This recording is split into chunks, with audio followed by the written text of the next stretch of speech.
This week, I have a viewer recommendation to talk about. That's right, if you suggest something in the comments, I'll make a video about it. Eventually. I'm trying. Money doesn't grow on trees. Anyway, when I talked about Grado Labs, I had someone in the comments point out that Grado Labs collaborates with this one dude called Alessandro.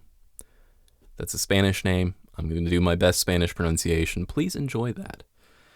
Anyway, he does retuned versions of Grado Labs headphones. So I go to the site, and wow, it's loaded with pictures of custom guitar amplifiers.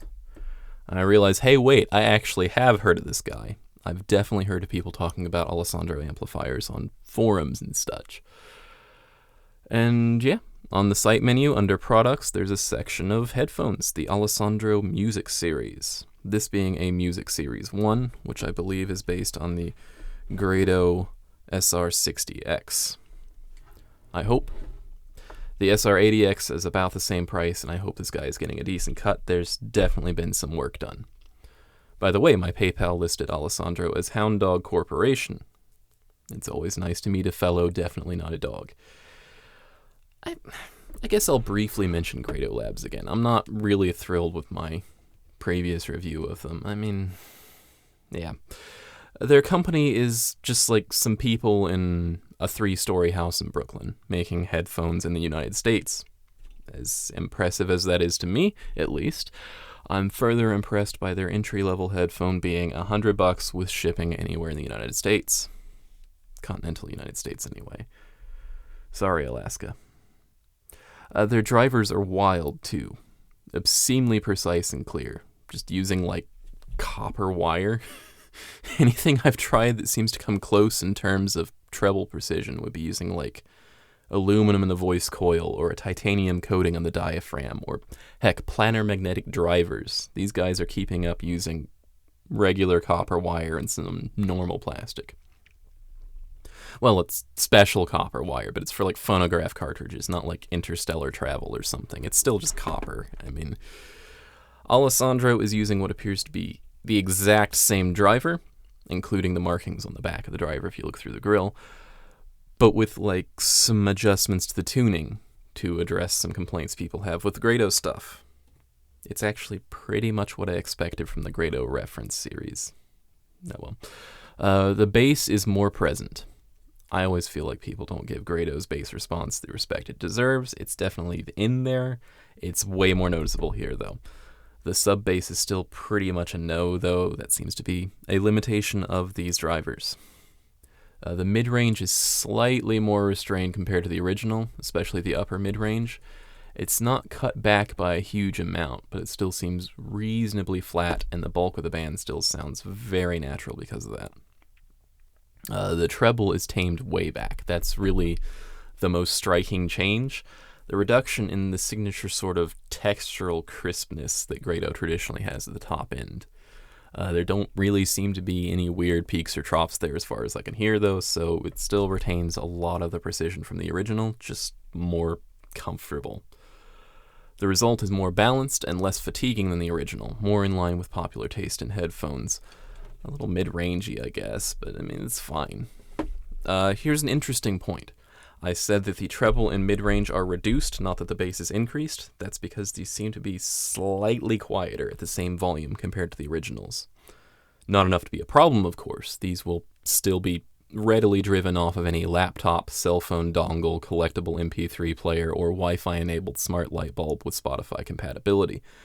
But I do find that to be helpful evidence in what exactly was modified with the sound. So, how was it done?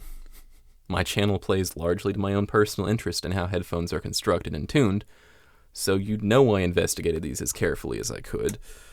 And I mean,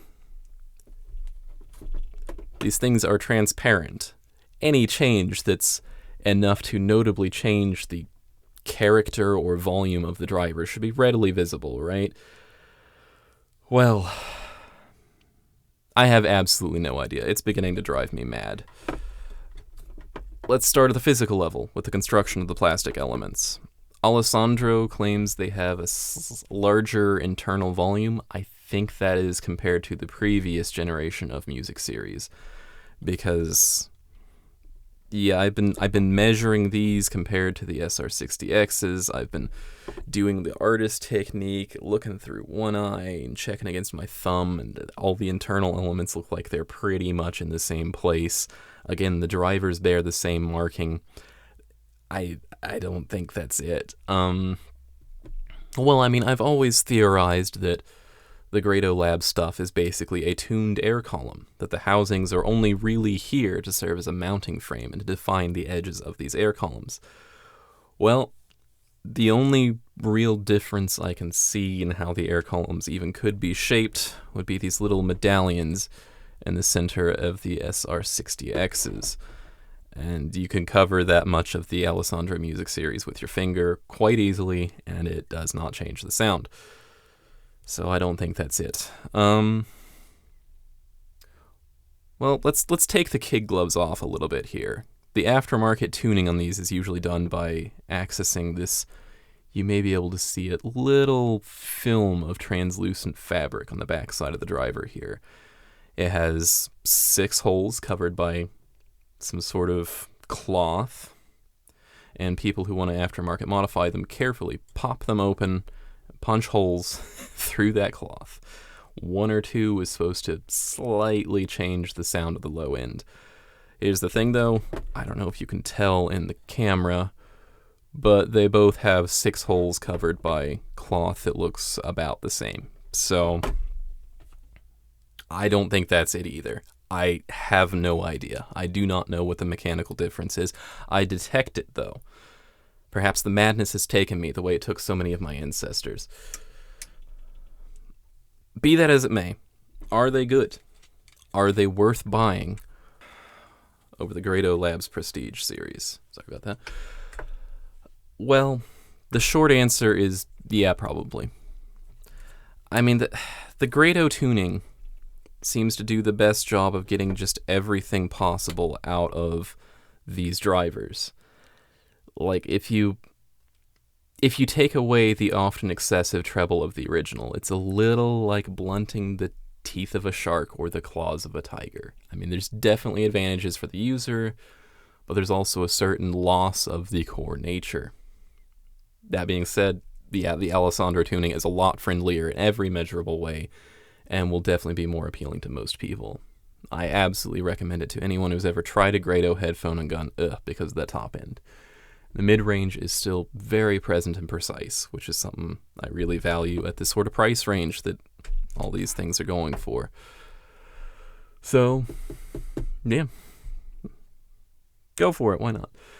Anyway, thank you for watching. I hope you have a nice evening.